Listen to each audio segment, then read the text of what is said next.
The views of the One Love podcast are not necessarily the views of the owners of Factory Street Studios. Viewer discretion is advised. Hey man, shall we do that quick fade again? Motown. Yeah. 3 minutes an hour.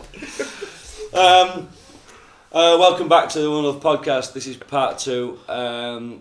Featuring again Ben, but it's like nice to have you here, mate. And our regulars, Alex Eden and Liam Rufus Tubbs. So I just want to start off this hour by just congratulating and thanking Beat Herder Festival for having me on. Myself, Piglet, mate, and Liam on host duties, smashed host duties. But yeah, we had such a brilliant time, really well looked after.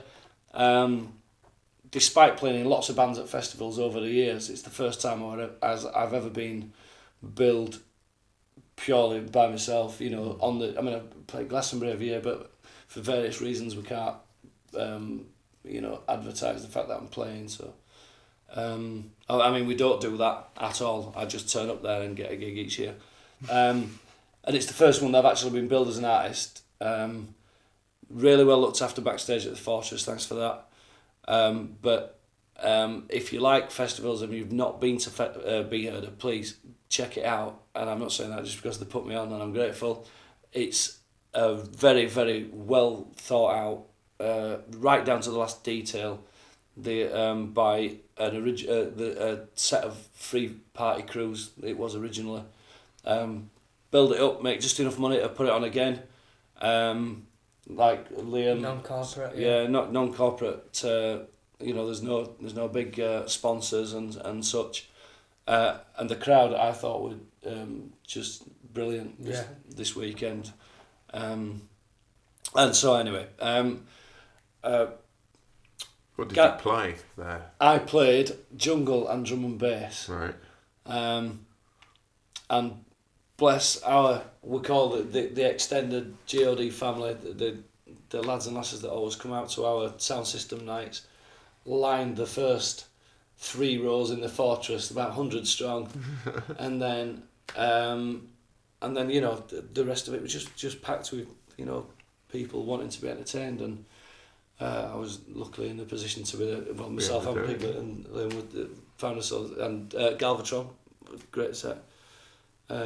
Crystal Jeff were on before us, and we're just all in the fortunate position, which I think a lot of DJs forget they're in. Fortunate position to be the one choosing the music for that next hour, which it was truly stunning. Everyone got into it, and so I thought, well, I've got a friend, Gareth R. Davies, Gareth, or Motherfucking G as he's known to his friends. He's a American guy. He's been in England quite a while, but he did voiceover for EA Games, Red Dead Redemption 2, I think it was on, and he's got one of those voices. So I thought, well, where can I use him? And although he's a good rapper as well, I always thought I can use that. And so I wrote this piece of intro, and the worry is, and I don't know whether any of us have had this in other sort of crowd participation songs or something, the point where you think, right, we're going to play that one. If they don't join in, this is fucked. Yeah, we're just going to look like a complete plonker. Yeah. Indeed.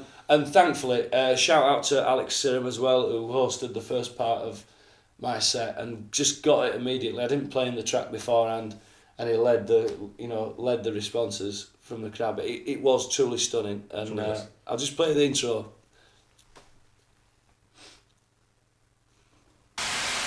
General Urbanizer, sir.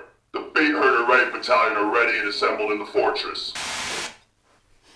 Yes, sir. They're primed and ready. I'll check on their current status. So yes, sir. Beat Herder Raid Battalion, are you ready? Hey, I think they just shouted at me. When I ask you a question, you answer, sir, yes, sir. Do you understand? Sir, yes, sir. I can't hear you. Sir, oh, you're louder. Sir, yes, sir. Beat Herder Raid Battalion, are you ready? Sir, yes, sir. I think they did it 3 times. and then just a little bit at the end into the tune. General Urbanizer, sir. Bait Herder Battalion, present and ready. Sir. And then we don't have tears, and then all craziness ensues, but we don't have Kick off. to. I can't stop it there. Well, in which case you got to let it. That's not actually the drop. This is just the pre-intro. So now you're gonna have to wait until the. Motown Fade.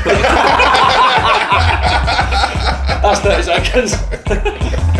No, you do a Motown fade after the drop. You can see it. Coming. And so at this point, everyone's kind of. And nobody expected that because I don't write. That's what we call steppers dub.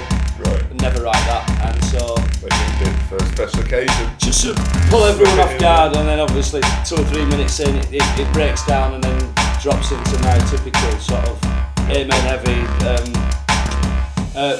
Motown fade.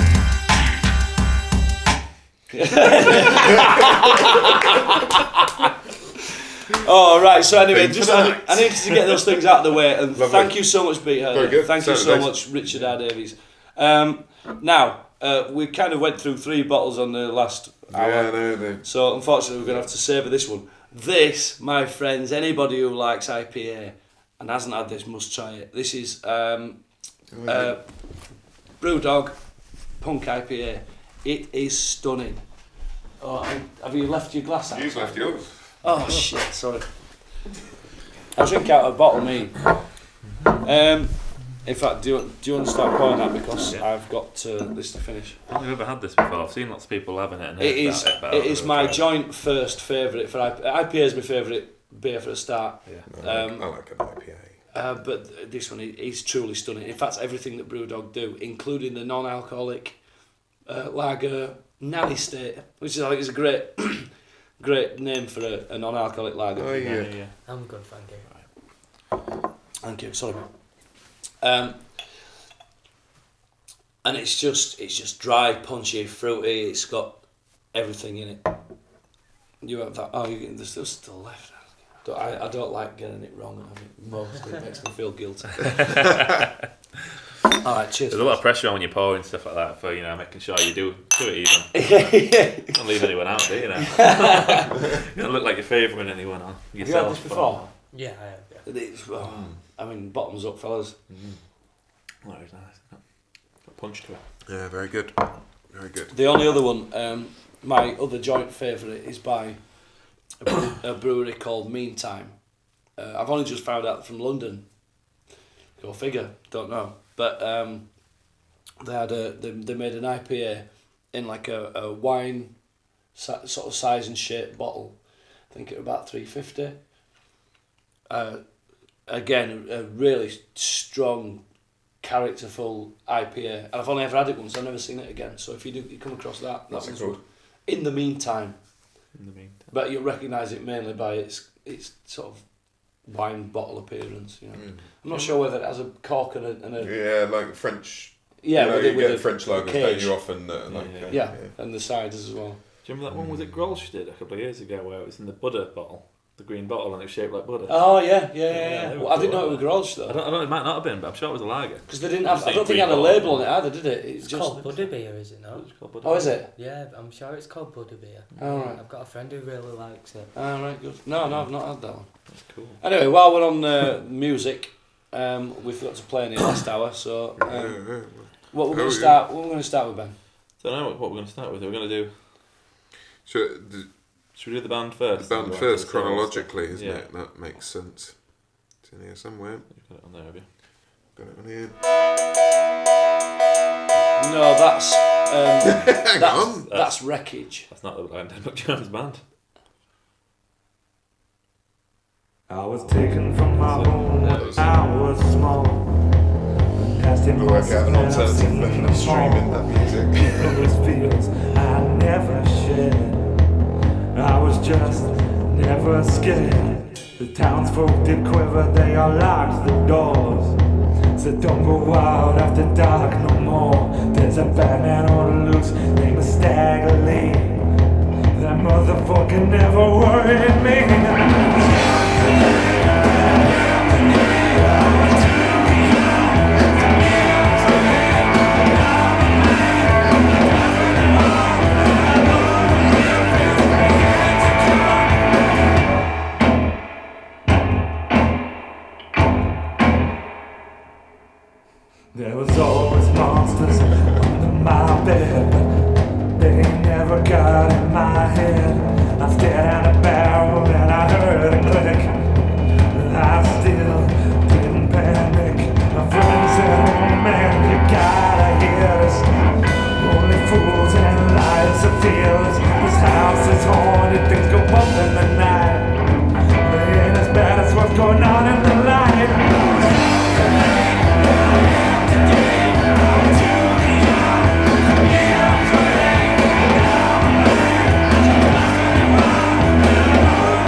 Yeah, I never thought it was a Motown song before.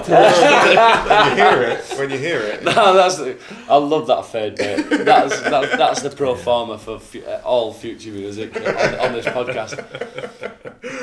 Now, that's interesting. Is this off the latest album? That was off the latest album, yeah. Because that, if I may say so, doesn't represent anything like what I remember the Blind Dead McJones band sound being. I mean, I like it. It's just completely different. I mean, there's very much a kind of Chicago kind of influence. You know, cleaner guitars, more sort of groovy licks, and it's that. I don't know if anybody else picks it up, but I don't know it even has the kind of, or I don't know whether it's just that particular chorus, but it has a kind of like an Iggy Pop East Coast sort of sound to it as well, which I don't know. It gives it a completely different feel. It's very interesting because I recorded that, and it was really interesting to work on because it was so out of the cliches that just that. How do I do this? What approach am I going to take? And stepping back and listening to the music is obviously the right approach. But then you go, I haven't got any reference points almost. Yeah. So then you end up, and luckily working with Ben, it's great working with Ben because you go, well, what's the thing, how do you want it to sound? Well, I don't know, just good. But it's also then you talk about we talk about what it means, what the song's about, how the vibe is, and all that, and you find it from that. And in that case, can I ask where the idea of washing that big washy reverb was? Is that did either of you say what this needs is a massive reverb on it? I can't remember where that came from. It was at that point where there's the stop, so jack, and it just does that sort of big thing. Yeah. But then on the rest of it worked as well, just in terms of softening it because it's weird, isn't it? Because it's a very dark mix. It's a very dark song that we've made, and in a way that was kind of the only way to steer it. Because if we'd have made it sort of sharp and bright, then it would have been. Well, I think it's that thinking about it. I think that is that reminds me later, and it's really right. I think that's what reminds me of that kind of East Coast sort of late folk sound. It's good. I really enjoyed that. One of the things I remember about it was the discussion we had about whether to put the motherfucker in it. Yeah. Oh yeah. No. I remember sitting down. Like, every band does that. Should we put the motherfucker in or not? I mean, well, we did a radio edit. Because we might get radio. Yeah. So do we do two versions? Do we bleep it out? Do we change the word? Yeah, it's a lot of stuff to Yeah. Well, we did an excellent radio edit, didn't we? It must be fine. We did. So that one we decided that the motherfucker was relevant, partly because it's in a line referencing Stagger Lee, right? And obviously Nick Cave's Stagger Lee, because Nick Cave's obviously a big influence of mine. Nick Cave's song about Stagger Lee is just motherfucker this, motherfucker that. So we thought if we're doing a line with Stagger Lee in it, it kind of feels like motherfucker. I understand the reference then. Yeah. But we did a song, the title track off the album, Everybody's Making Lemonade. Had to do a radio edit for.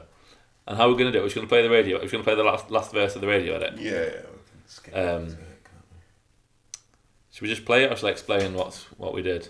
Well, you can explain it to me and everyone else while maybe Alex explaining it's better than trying to play it. You mean you can't find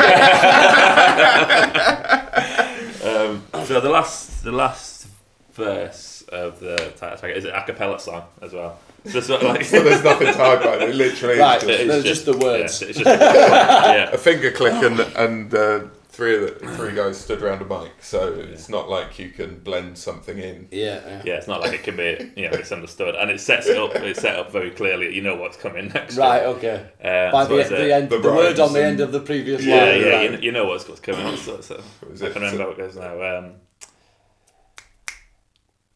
What's the bloody first line of that verse? Come on, Ben, you wrote the fucking thing. Anyway, so everybody's drinking. The fear is that if you resist, you'll end up drinking piss. It's the last line of the verse. Right. So we discussed at length of how we could do a radio edit. It would have been the title track and everything as well. I wanted to radio First thing on the album. And what we went for in the end was the robotic voice comes in. So the fear is that if you resist, you'll end up drinking water. Yeah, if you can't get away, just it's going to be obvious whatever we do. I like it. Yeah. Water. I remember we recorded that. We were just in stitches here for it must have been a good 2 or 3 hours. It took quite a long time to get that take. Yeah, it was a tough one. To get all my abilities. We talked about doing it with urine, but we thought water was even funny because it's like you can't even say urine. Well, no, because I mean you're still alluding to somebody drinking bodily fluids. We did a gig the other week at this summer festival thing in Honley, and it was at a junior school. It was like a summer fair type thing. We were headlining at 6:00, and we did that. And, it came to the last verse. And I did the radio edit live, and I looked around afterwards. I saw loads of people just like. Yeah, because whatever you do there, I mean, you've got the setup line, so it doesn't matter what you know what's you coming. could actually just come out with it, and it would still be as what's that? As offensive as water in a robot voice. Yeah, one of our reviews as well. Just the first line was, "These boys really don't want to be drinking piss." You can count on it. That's us. That's our new tagline. We don't like drinking piss. Does anybody want to talk about reviews that they've had by people and I've got an idea actually, which I probably shouldn't release to the world because I'm sure I'll make my million. Only one. Only one, but I think that's a website. Review your review. So what you do is you post your review and then you review the review. Yeah, brilliant. And not just specific to music, but you can do it for anything. It could be anything. Yeah, why limit it to music? Yeah. But I think the artist should then be able to. Yeah. Not respond to the review, just review in a fairly objective way. I think that would be the right way to do it. Not kind of fuck you. Fairly objective on the internet doesn't seem to fit for me. No. We got a review with my rock band, The Horse. And that's not real, is it? Can I just start by saying that, reviewers, kind of, the best way to get yourself a name is to slate somebody in a really eloquent way. Anybody can go, yeah, we're a great band, I love what they did, but if you're going to make yourself a name in the say something. The journalistic world, you can't say something's great if it's basically shit, can you? Yeah, no, but I mean, but then it's much easier to go on a wild, eloquent diatribe when you're slating somebody as it is to say how wonderful they were. Anyway, well, that's my fucking excuse. Anyway, somebody absolutely slated the album. But it was kind of the gist of it was. I think the end line was something like, these lads are all obviously very good musicians, but what are you doing wasting your time playing old rock? So basically, we've got a rock band. I didn't want to do like all covers. I certainly didn't want to do covers in the same way that they were played. So we did some really sort of different, approaches to covers. But we wrote a load of his own stuff, and the album was only our own, 10 or 11 of the original ones. And the reviewer immediately got the wrong idea. I mean, we weren't, I suppose, 9 out of the 10 demos that they got sent were, bands, we're on it, we're going to try and make it, we've got this new sound or whatever, we want to make it. We were just a bunch of like 30-year-old blokes who just loved old classic music, rock, and so just thought, well, we'll just do what we do. We'll just write some tunes that are down that hill. Yeah. And it just completely got the wrong idea. They're never going to get anywhere writing music like this. And like you're kind of fucking hell. Posting them out to record companies. Exactly. Yeah. I didn't write a cover note in there because I thought it was pretty fucking obvious. Yeah. What do you think? You know what I mean? There's 11 original songs there, but no, I absolutely fucking got the wrong end of the stick. But that's when I got hurt easily, and doing a 60 or 70 comment thread after it on Leeds Music Scene. You can still find it, and please do watch me fucking lose my temper. Yeah, I'm going to check that out. And but that harks back to what we were saying last week about the music. Oh no, I've lost my thread. Last week, earlier today, about what you do with your music. One of the reasons why when you're selling your music you don't do it with your enthusiasm and your energy is because it's very hard to take it personally, to take refusal not to take it personally. Not to take it personally. Because you go, can I have a gig? And they go, no, you're not what I'm looking for. And you're like, oh, you know, that whole connection. But we're fucking brilliant. Yeah, that whole connection is like too much for most artists, I think, to really deal with, and that kind of. Yeah, it took a breakdown and the last 10 years of a spiritual search for me of sort of not getting salted now and 10 years of 20 years of writing electronica for Debbie, through most of that just to go, that's shit. And just go and cry in your room. Go back and start again. Yeah, it's only the last 4 or 5 years she's started to fully understand dance music, and now she'll say it's shit because of this, and this. Yeah. You know, and you go, all right. And I can take any kind of You criticism now. can either argue the point for yourself, or make it. Somebody says, I don't like the way that works. You go, well, that's what I want to do. Yeah, and I think there's a direct correlation between. Back then when I was losing my temper with people or crying because people slated my music, it was because I knew that I wasn't good enough. I knew that it wasn't up to the standard that I wanted to. That comes down to the root of it, I think, is that you get to a point when you make music, when you make original music, where you go, okay, what I do is so unique to me and what I do that you can say you don't like it, that's fine, but I know the quality is good enough. I know it's not shit. Yeah, and that's when it stops hurting when people. And know that there's a base level of it's all right, because I go out and do gigs where I feel awful and it's shit, and loads of people come up to me and I think I've had a terrible night, and loads of people come up to me and go, that was amazing, that's the best gig I've ever seen. I don't get that. It's strange, isn't it? And so you go, all right, my base level of basically stumbling through it is still of a good enough quality that people like it, so I'm confident in the fact that what I'm doing is not crap, it's just might not be what people like. And then I'm alright with it.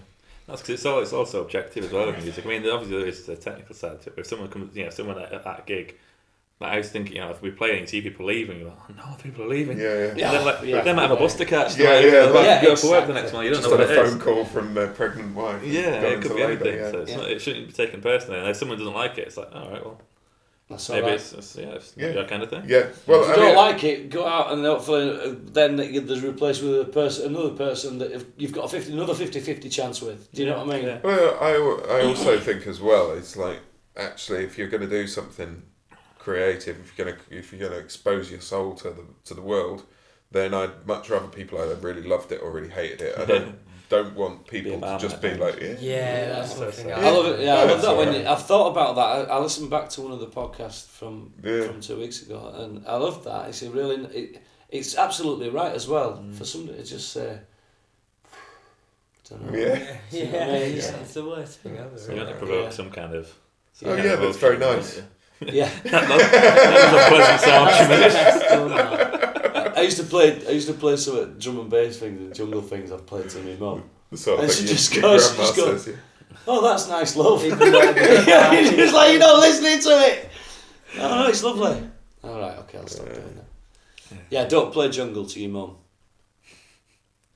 Well, do, but don't be hurt if she says that's nice, love. So how are you feeling, Liam? Because you were dying earlier. We did suggest you went for a lay down behind a sofa, and we could just there's a edit space down here. Oh no! Tuck yourself down, and if you need to say something, just pop up like a zombie.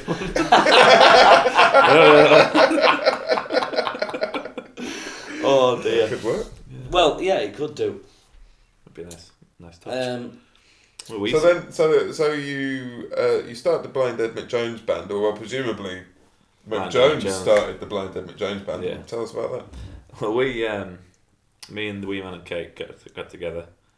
We played in a rock and roll band together beforehand, and we all kind of decided we wanted to do something a bit different, something like bluesy and that. So we started just meeting up and having jams, and that was when we met Blind Dead McJones, a pub in near Adel, kind of Cookridge area of Leeds. It's demolished now. It's a health centre now. Is there a plaque? There should be. Maybe there isn't. I've not been in. This is where the Blind Dead McJones band is from. I do wonder though. I wonder if there's been other incarnations of the Blind Dead McJones band that I don't know about, because Blind Dead McJones is an old man. Similarly, he's had other bands. There must be hundreds of ex-Blind Dead McJones bands. Yeah, refugees around the world. I mean, maybe.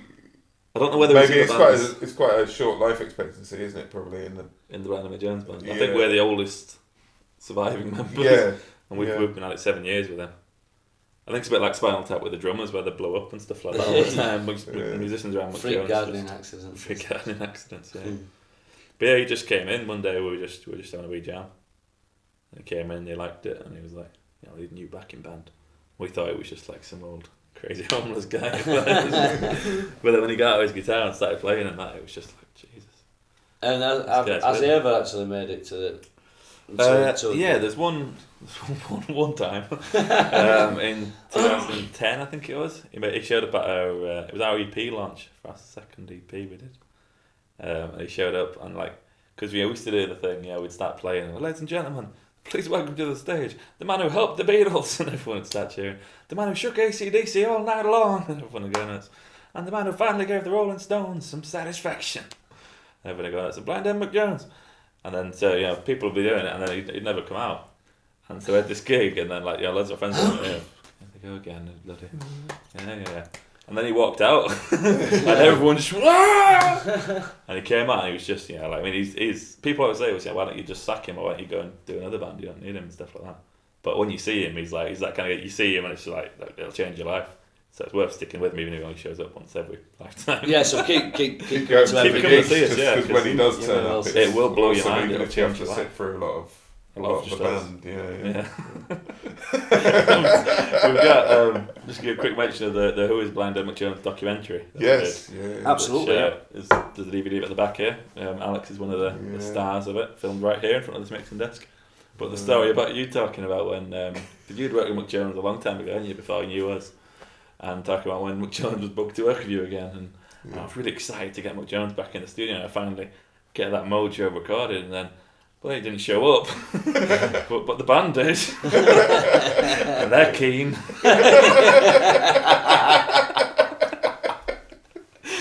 That was fun. Yeah. Where can people get? Is that available? It's on our website. There's which is www.blinddeadmcjonesband.com. Well, that's easy, isn't it? All you have to do is remember the name of the band, and you can get. Someone said to me one time the name of the band. It's difficult to remember, but it's impossible to forget. Once you've got it, you've got it. Yeah. You just need to get it. I think I've got it now. Blind Dead McJones Band. Someone used to call us the Blind Dead McLemon Band. One time we showed up at the Blues Bar in Harrogate, and we'd done it plenty of times. And I noticed they still have the blackboard in the window where they write who's playing on. Yeah. We got there and it said Blind Dead Mrs. Jones. I was like, what? I once seen a band called Waka Chicka. Yeah. Waka Chicka. You know that? Yeah, that porn music. That were the brown chicken brown cow. That were the that were the worst decision ever. Some of the words that were written on blackboards when we turned up, it was just like. It's bad enough with crosscut saw. Actually, I remember that night. I was being stood outside, before we went on. This couple walked up. This kind of oldish guy. Looked at the sign. Said, "Right, let's see what this Mrs. Jones is about then." Well, she didn't turn up either. Yeah. No, she didn't show up either. So they're doubly disappointed. No Muck Jones and no Mrs. Jones. So where about, you say from Leeds? Whereabouts in Leeds are you from? I live at Meanwood. I was born and raised in Meanwood. Wee Man's in Hare Hills and the Cake's in Burley. Wee Man and the Cake. Wee Man Cake. And like I say, we've all got the tattoos. You see that on the thing right there. Yeah, step forward. Step forward with the ink of the Blind Dead McJones band. That's Blind Dead McJones himself, holding his old guitar. Has he got Tattoo of all you lot. I hope so. Maybe just in an Well, intimate place. We all got that with our nicknames tattooed underneath. So I've got Buddy. Steve the Wee Man Nixon's got Wee Man. And his is in the middle of his forearm. And Cake has got his down the bottom with Cake down there, which is brilliant because when he wears a jumper, it just slides up and says Cake. Nice, I like that. So it's cool. And then if you put them in a line, it's a line, a diagonal line. Where did those nicknames come from? I mean, Weeman, I guess it's self-explanatory. You'd think so. It's not actually as small as people No, think it is. every time I see Wee Man, I think it's Wee Man. It's quite a big guy. Oh, is it one of those? It's slightly well, he's the smallest of the three of you, isn't he? Yeah. So I mean, that's, Right. yeah. Wow. It's And Cake. he just loves cake. Loves- That's as simple as it is, you know. It reminds me of that episode of Bottom where Hedgehog and Spudgun are talking to somebody. He said, "Why do they call you Spudgun?" And he says, "Give me a Spudgun and I'll show you." And then it just goes to something else, and then it goes back to him talking. And she said, "Why do they call you Dave Hedgehog?" And he says, "Give me a hedgehog and I'll show you." Well, I rang Cake the other day, right, and he didn't answer. I went to his answer machine. It was the first time someone mentioned to me a little while ago, but then I was ringing a little while. And he was, "Hello, I'm eating cake at the moment. So, please leave a message and I'll ring you back." He's been talking about it for ages. I think he's changed his mind for the time being, but he was not getting love and cake. Creative genius, you see. Yeah. I love those things.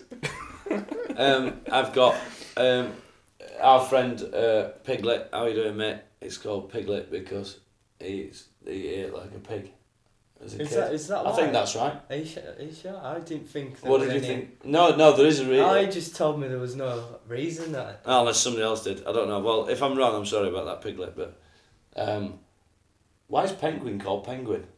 Don't actually know. Is it? No, sorry. Penguin's the one why no one knows why he's called Penguin. Ah, right. So Piglet is called Piglet Yeah, because yeah. he eats like a pig. Penguin's called Penguin just because he's called Penguin because we can't find out. But my favourite friend's nickname is Uwe. MC Uwe. Uwe Matic is his nickname. But I don't even know his real name and I've known him for 15 years. Really? Yeah. I love nicknames. I love nonsensical nicknames as well. I love when there's like no story to them or anything. Yeah. Or Yeah. just a ridiculous story. Like it can just be one little thing. I'm just can't called it? Julie. Yeah. Have any of you seen Greg Davies' stand-up show? Yeah, Greg Davies. No, I don't think so. I don't know. It's hysterical. Yeah, 'cause he was a teacher Yes, before he I got into have, it and stuff like I've that. seen that. And the first one is this big bit about nicknames and like nicknames from his school and from the school he worked at and stuff. And my favourite one on it is there's a guy he went to school with. He said he's still friends with now, like 30 years later, whatever it was. He said his nickname's Baghdad. He says, "No, why is that, Greg? Is it some kind of clever connection with the Middle East or something like that?" He said, "No." He says, "Because one day he came to school with a new bag that had been bought for him by his dad." 30 years he's been called Baghdad. Jake always says to me, where's my Baghdad? And I say, it's in Middle East, mate, it's in Iraq. And I love doing those jokes where Yeah. I've been saying Yeah. jokes at kids since they were nippers. Dad jokes. But just, there's Are you like, joining me? Why am I coming apart? there's like 5 or 6 of them. And they just come out all the time and everyone's like, yeah, thanks for that. Dad jokes. But I'll never stop doing them. Is that the definition of a dad joke? Just a I crap think so, joke that you pretty do all much, the time. isn't it? Yeah, it's but with your kids, obviously, it's like Well, yeah, there's the dad connection. yeah, you need to be a dad. Tell jokes. do dad jokes. Obviously, you do can't do dad jokes if you're not a father. Well, no, that's a fair shout. Anyway, moving on. So I'm reminded of the Cambodian Space Project. They came and played a gig down in our reception area. That was great. Really, Who are the really cool. composite members of the Cambodian Space Space Project? Well, there's Julian, who's like the guitar player, and Jason, who's guitar player, and there's Tolly on bass and Dave on drums, and Shay or Shanti, I can't remember her name, singing, and they from Cambodia. She's like a farm girl from Cambodia. Okay. Like amazing singer. So they and Jason and Julian, the guitar players, were over doing a tour, and they picked up the bass player and drummer. I don't know how they know them, but connected before, sort of thing. So how did they find themselves in Bradford? Well, through a friend of ours, Wayne, who lives in Thailand now. They met him, and there was a you know how it goes. Yeah. Heard you've got a venue. Fancy putting us on? We're on tour. So that was great. They're playing at the Jazz Cafe now. In fact, that's what they're doing. So forget that because you've missed it. Yeah, that was last week, 2 weeks ago, even maybe. But back to the names. They were saying, because you're in that situation where you're in the studio and you're setting up and you're like, I don't know anybody's names. I need to have that all the time. So that's hence I write it down on the headphone cues. And my memory's not good these days. So then they were saying, well, in Cambodia, you just either called kind of, nobody really uses names. So it's either like big one or little one. So, but that's ace, isn't it? Now, I mean, that'd be perfect for me on a God night when we're so high we're looking down at the ceiling. I mean, I really have to just point this out, and I apologise so deeply for this, but there are loads of people come up and they go, "How you doing, mate? Nice to see you," and I don't know the names, and I will never know the names because I'm fucking useless at it. I mean, I recognise almost all faces, but then when it gets past that stage where it's too late to say, what's your name again? You just feel ignorant, and I just want to say I don't mean that, but it happens all the time. But it's the nature of you stand on a stage and you say, my name's Alex. Yeah. And you tell people about yourself through your music. People feel they're really connected to you. They know who you are. They know you really well. Mm. And so then they come up to you after the gig and they're like, oh, yeah, it's been lovely getting to know you. And you're like, who?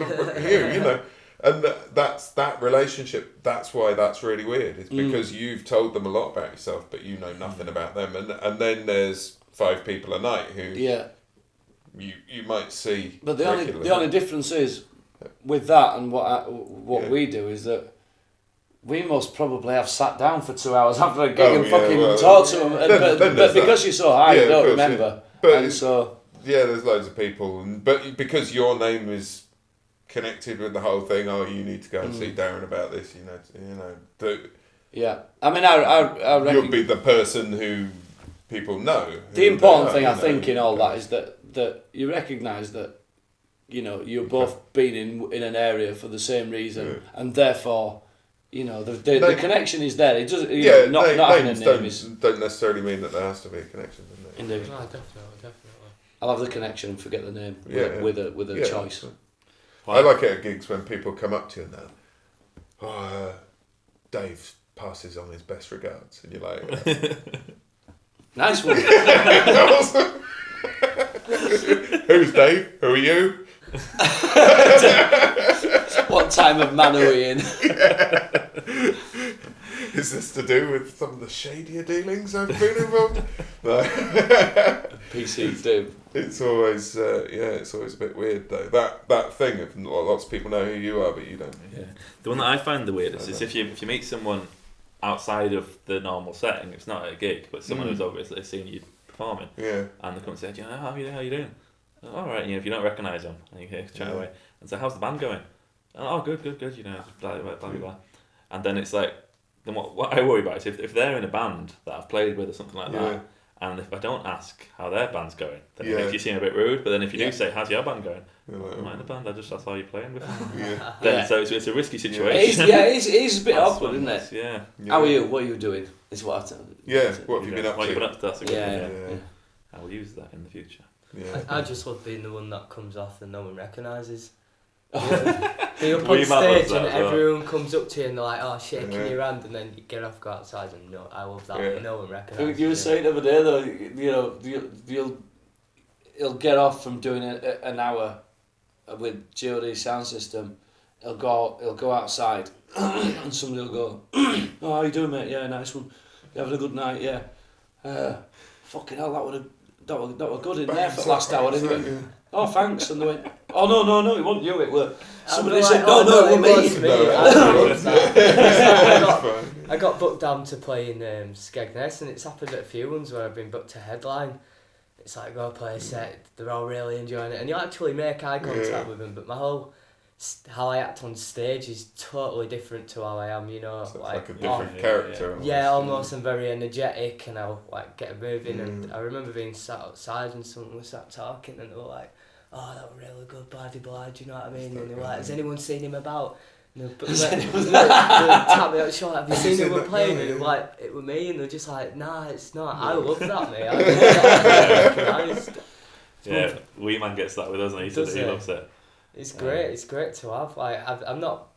I do love performing, but I don't really love the super attention. Do you know what I mean?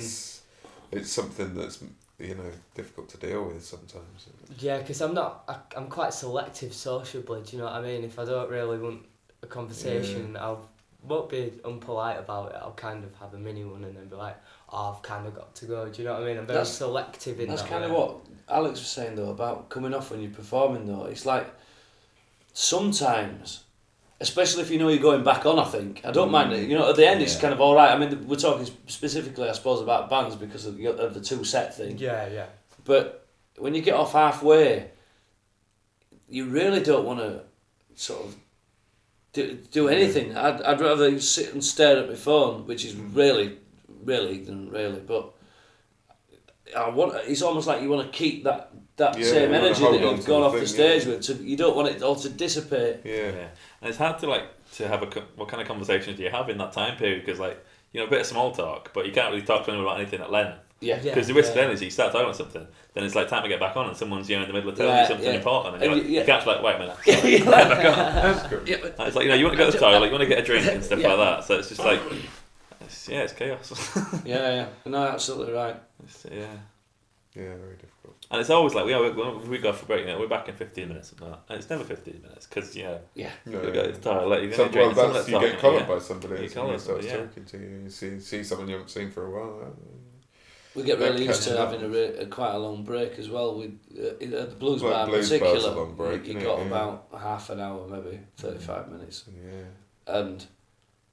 And then to go to Duck and Drake, and by the time you've literally been at Lou, gone out, had a smoke, and then somebody will start talking to you like it's literally you got 2 minutes to get back on stage. The 15-minute break thing, because we'd rather.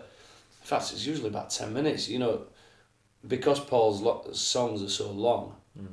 There's a few sort of 4-minuters, but some are like 15-20 minutes long, and so if you're not careful in that situation with 2 3/4 hour sets, you can end up only playing like 4 songs, 5 songs. Or playing for an hour and 20 minutes in your second set. That's what we end up doing that quite a lot. You end up just, oh shit, it's midnight and you're supposed to finish at 11,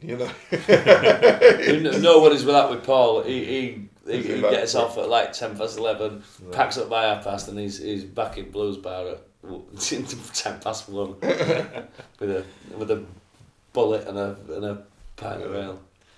We're greedy with because we love it. So it's like when we've got a long gig, it's like I want to play as many songs as I can, really. So most of the time, occasionally we have a night where it's like, we'll do a shorter set, but generally it's like we'll get on as quick as we can, and we'll try and have a quick break. You sort of pace yourself as well, don't you? So I find if I don't play some of the songs that I normally play, then I feel I don't get to where I'm going. It's almost like the whole set is one piece, and so that journey, if you miss something out the middle of it, then you don't get there either, and that's a bit weird. There's the whole feedback thing with the audience and stuff. The perfect gig is not a perfectly played gig, or a gig that only the band enjoys. You can play a gig to the best of your ability and really loved what you've played as a band, but there's the whole feedback energy loop between a good audience and they come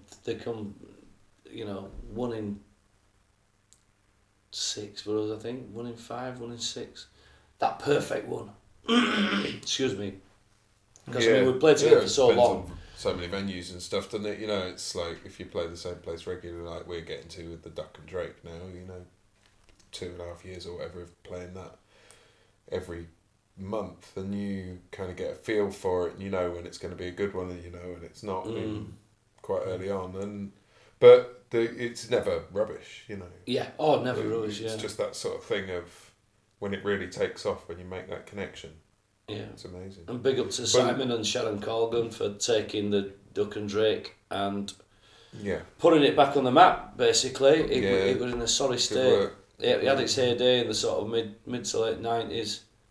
I was going in there from 14 anyway, 88, and then from maybe most of the 90s. It was just a superb pub, 3 nights a week. Bilko's on a Sunday afternoon. Tuesday and Thursday nights, and it was a thriving music scene in the sort of early mid 90s was Leeds. Went right late 90s we started playing there, I guess, a lot. Crosscut Soul, and that was great. Yeah, it was fantastic. And then when you played across in front of the windows and no stage. And that. Yeah, then early 2000s, mid 2000s, right downhill. Then it eventually. I think we caused that. No, well, it was a combination of my band and your band. And then it shut down, really sort of... That Crazy Woman. Hit the bottom. That Crazy Woman, that's the low point for me. Shirley, what was she called? Shirley Valentine or something. I don't know. Yeah. And then they boarded it up, and then Simon and Sharon from the Blues Bar bought the business.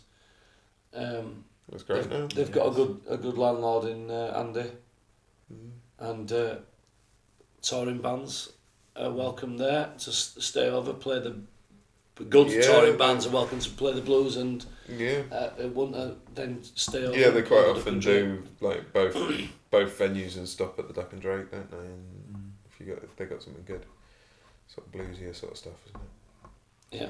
Well, anything as long as it's good. Played really well. Highlights of your short career so far, then, Ben? Well, I can think of one. Steven Seagal, surely. Steven Seagal was a good one, yeah. Yeah, not the fucking Aikido master. Yeah, that one. Yeah, I think we played. Yeah, we did something similar. Would it the tour that they had after Black Crows supporting them as well? No, it was last year. He was at the Academy in Leeds. Oh, right, okay. We supported him. I was on Leeds City Stompers run first. It was a good days. It was, nice. Yeah, he was a nice enough guy. Like, we were hanging out with him for a bit. Gave him a copy of Last Resort Mexico, our first album. And we looked at him and went, this looks fucking cool. So, thanks, Stephen. Yes, it's very cool indeed. That was a good gig. I went to the dressing room. We had to ask for water. There was no water in our dressing room. Oh, nice, yeah. Can you have some water, please? Get the shit. We rock and roll stairs. But it was a hell of a gig. Good experience. And a nice guy as well. Then that's good. His band were amazing. Top of the line, really pro musicians. And there was Ed Cole. I was talking to his, I think it was his keyboard player afterwards, an American guy. And I was just kind of chatting to him. Okay, nice to play with you, nice to meet you. And saying, oh, nice to meet you too. I said, so you haven't met any of the Beatles? Tea with the Queen? That's what I thought at first. And I was like, no. Well, I've met them all. I was like, all right, yeah. And he was going on telling me about hanging out with the Beatles. I'm like, sweet. Yeah, I know. He was cool. Then there was the other highlights, the Blues Awards nomination. Blues Award nomination was a good one. Nomination for that. Is that is that still Blueprint? British Blues Awards. It's kind of based around the Nottingham collection of people. They kind of started it up, didn't they? Decided that there should be an awards thing. It was a bit of a travesty that there wasn't a regular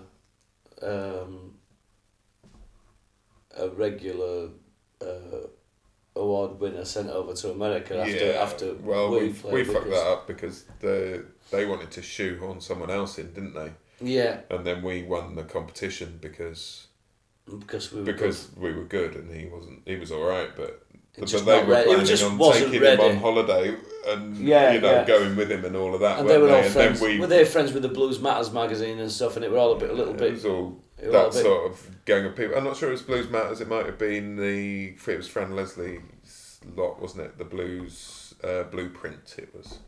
But anyway, loads of people who were like, they'd come up with this great idea that we'll have this competition and then we'll get this. Then this lad will win and we'll take it. When we're voting on it and that, and then met one of the judges who was sort of impartial, from the local council sort of thing. Yeah. Had dinner afterwards with him, they fed us and all that. Sat next to him and he was saying, they didn't want you to win, but I had to tell him that if you didn't win, then they were going to look really, really stupid because you were by far the best, and so we messed up their game, and that dinner messed up my meeting Gary Moore as well, because they'd given us access all areas. Yeah, this idea you share a dressing room with Johnny Winter, and I thought, well, that's great because he's gonna be on fucking heroin come down, so he's not gonna make the gig anyway, which it turned out he did. He did come and apologise, didn't he? He did. They wheeled him onto the stage and went, "I'm sorry, man," and they fucking wheeled him off in redlining. But then, because I'd said to the women who were handing all the beer out back in the artist area, I said, "Oh, Gary Moore's dressing room," and they went, "Oh yeah." I said, "Oh, he's been a fucking hero of mine." So he says, "All right, well, he should be due this afternoon." So I didn't think of it. Went off for a meal with the woman who owned the festival and stuff in this grand palace manor sort house of thing. Type thing. Chefs and shit. I came back for a beer and they said, "Oh, it's you that likes Gary Moore, isn't it?" I says, "Oh yeah." She said, "Oh, you won't be happy. He's been sat there for the last hour on his guitar just playing by himself." And I said, "You're fucking kidding me." They went, "No, look, there's all photos here, look." And he was just sat outside my dressing room. Maybe he was waiting to meet you. Yeah, bless him. Yeah. Well, he would. Not. And then I had we managed. And after he came off stage. Managed to watch him from the wings. At his gig, and then his one of his security men fucking picked me up by my face. Just fucking shoved me out of the way, and he's like. You asked his wife or his girlfriend at the time, because you were pushing me into the story. I followed them back to the sort of artist area, and his manager were there, stood outside the tent, and somebody else. They had like a signing tent where the artists go down and sign stuff for fans. He just went, "He's not signing anything." So the guy had 4 or 5 programs, and he said, "Oh well, these are for the owners. Will you do those?" So he went, "Yeah, sound." So he handed them over, and I go, "Excuse me, mate." I said, "He's my fucking hero. I've got everything he's fucking done since I was 13 years old. Please, will you get him to sign my access pass?" And he just looked at me, and just walked off. And I'm like, I was like all the way through that afternoon. I was like a 13-year-old kid anyway, and I never got to meet him. But his girlfriend at the time looked at me, and he said, "What an asshole." She said, "Kiss here."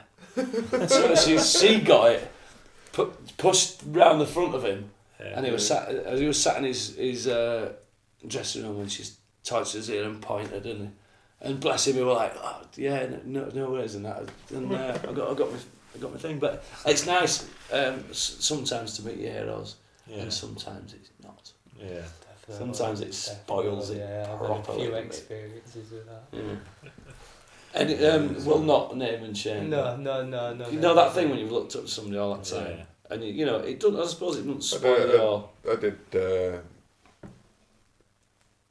Otis Grand. I had a similar story for Otis Grand. I think it's great. He's, I still think he's great. You were his guitar tech, weren't you? But yeah, I went to a gig and I was like, brilliant. I'd been to a couple of gigs, but then I was sort of talking to her. I was like, "Oh, I'm a guitar tech. If you need anything." "Yeah, man. What are you doing next week?" "Be in Bournemouth." It's all around so the I fucking was corner. driving around the country for crap all money. I mean, he was paying me a little bit, but it wasn't really working. And yeah, you know, that sort of experience of going from somebody who you think is just like, that's amazing. Because there was a record he made called Nothing Else Matters. I think it was the Otis Grand record that everybody should Metallica hear. covered it, didn't they? I said, no, they didn't. It's just a no side. No. But it's a great record. Sorry. And then I watched him play it over and over again from the side of the stage at gigs and sort of, you know. Did it lose its polish? As well as sitting on buses with him and, you know, all of that. Yeah. Are you saying that it lost its polish? Yeah, it lost its polish. It's weird, isn't it? Because you sort of, that real thing of being like, that is incredible, I wish I could create something like that. And then you see the process that goes into it. It becomes manageable and that loses... Breaks down the magic, doesn't it? Yeah, you know. Yeah. I find it interesting with your own songs that you play and which ones still excite you playing them years after you've first done it, and which ones tire and which ones you don't play as often. Yeah. Do you find that it comes around in circles though? You know, you'll enjoy playing certain songs and then they'll take a back seat and you look forward to other ones. Something as simple as just you playing some at a different tempo, you finish the song and everyone, so somebody will jump in and go, we'll do that at that speed next week. Can we do it even slower? You know what I mean? And sometimes they find a different groove and stuff, and you get back into them. We've recently had this conversation with our band. You know, there's a natural tendency to speed all your songs up. I mean, that's the human way with music. It gets faster and faster as you repeat it. But then we hit a certain point every year or so, year or two, I don't know. We've been playing that far too fast. Yeah, well, there are certain riffs that I play. I mean, we improvise a lot of it within the structure, you know how it is. But there are certain things that I play in certain songs, and it gets to the point where I can't physically play them. You know, with any because it's beyond the speed that you know, even the range of speed that it can be working, and so we have to say, listen, can we go right back to the beginning? Not even just drop it back a bit, because that doesn't work, because after a couple of weeks it's back up to speed. Then you have to say, you know, can we drop this by 15 BPM, by 20 BPM? You know, and then you find the ones that actually have worked into a good speed. So most of the songs you bring back by 20 BPM, but this one and this one leave at that speed, because that you know it's developed into a different song. The Elastic that we recorded here, we play it at least 20 BPMs faster than we recorded it at. At least, probably 30. And that, I mean, for people who are not au fait with beats per minute, that's a real increase in speed. But it works now, do you know what I mean? Yeah. There's like a funk style bit in it that, even though the actions are funk, at the speed that we recorded it didn't quite work. So we worked towards, you know, it sped up to the point where that section really, really works. So we have to keep it at that speed now. Do you know what I mean? So on to your solo stuff. New solo project. How is it different from what you're doing with Blind Dead McJones band, and just tell us a little bit more about that. Okay. Yeah, it's very different, which is it's nice. It's a nice change to be doing something that different. I mean, one of the big pluses is, you know, you don't have to spend ages setting up.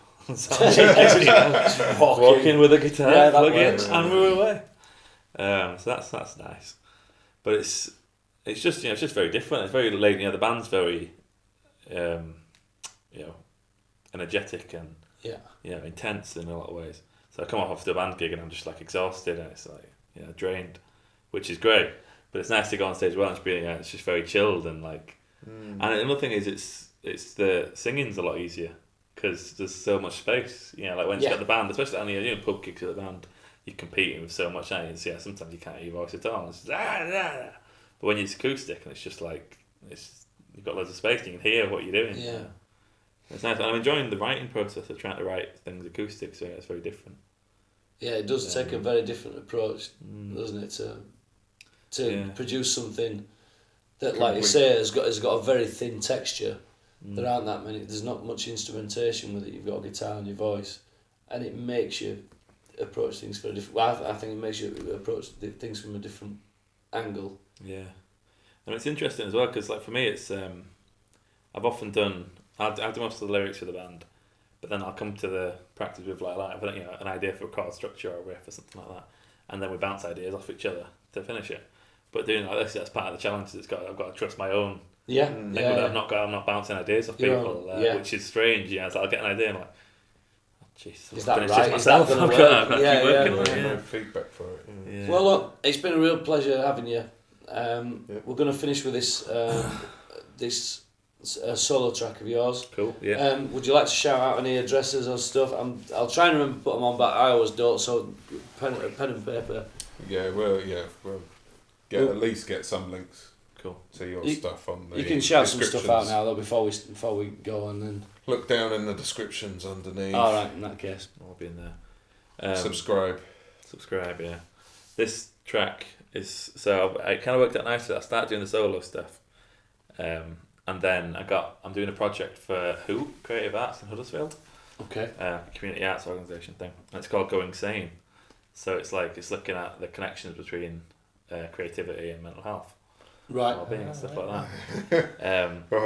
That is it. Just as the clock we could do another hour on that. Yeah. What does that say? Time's up. Oh, time. It's Well, going to explode in a minute. We'll definitely have you back because I wanted to talk. That slipped all of our minds. I wanted to talk a lot about mental health. I think we've all had our brushes with it. Definitely.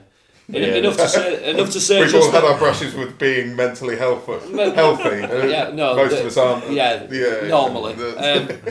Quick note to everyone. You've got any mental health issues? Please find somebody to talk to. You'll realise that everybody's been through it to one degree or another. Please don't sit there and think about it by yourself. Sorry. We will have you back. Definitely. We need to talk about that. But yeah, that's what's going to. The project's going to be doing like workshops to look at it and try and raise awareness with people and stuff like that. But all the artists involved also get commissioned to do a personal project, related in a way. So that's my personal project, is doing a solo album looking at music and mental health, which at the minute the title is Miserabilia. This is Miserabilia. Very good. I like, but this is one of my songs. So this is one of the tracks from the as yet to be recorded Miserabilia. What's the Perform Live? The track's called In My Head, and it's played. My friend Tony O'Keefe plays me on this track. This was a live one we did last Friday. And that's the other thing you do is the radio show on Chapel FM. Yeah, the Blind Edmund radio show is every third Tuesday of the month. 8 till 9. Tuesday, but it's also available to listen to again on Tinterweb. Yep. ELFM.co.uk. We'll fire some links for that as well in. And this was like a live session that was recorded, and this is available on video as well. What's this called? It's called In My Head. Anyway, thank you very much, Ben. Thank you. It's been a pleasure. Nice to meet you, man. Thank you.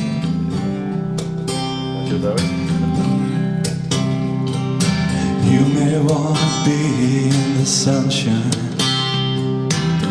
You may be happy where you are. You may want to be on an airplane or at the wheel of a beautiful car. You may want to be a jockey winning a one-horse race. Or you may want to be in paradise if there is such a place. Or you may want to be anywhere you can see. But take it from me, you don't want to be in my head.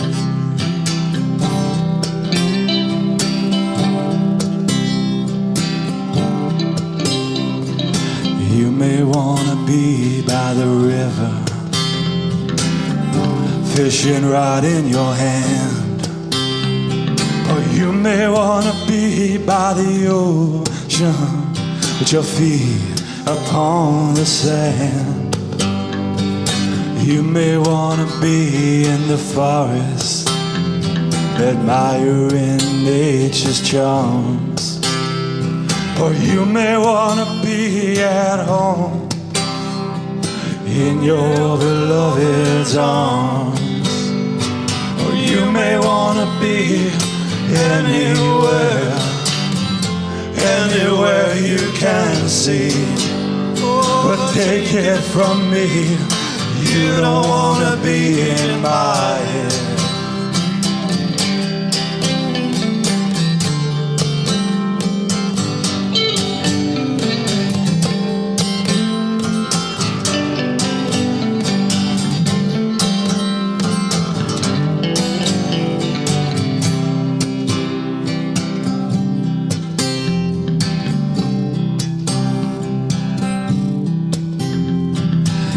may wanna be in the boozer,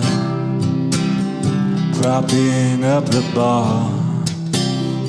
Or you may wanna be on the mountain, reaching for the stars. You may wanna be in Miami, I hear it's nice this time of year. Or you may wanna be in Jamaica, where the water is oh so clear. Or you may wanna be anywhere, anywhere you can see. But take it from me, you don't wanna be in my head. Oh yeah, you may wanna be anywhere, anywhere you can see. But take it from me, you don't wanna be in my head.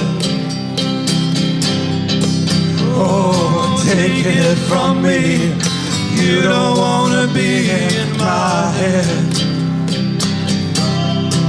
Oh yeah, take it from me, you don't wanna be in my head. Thank you very much.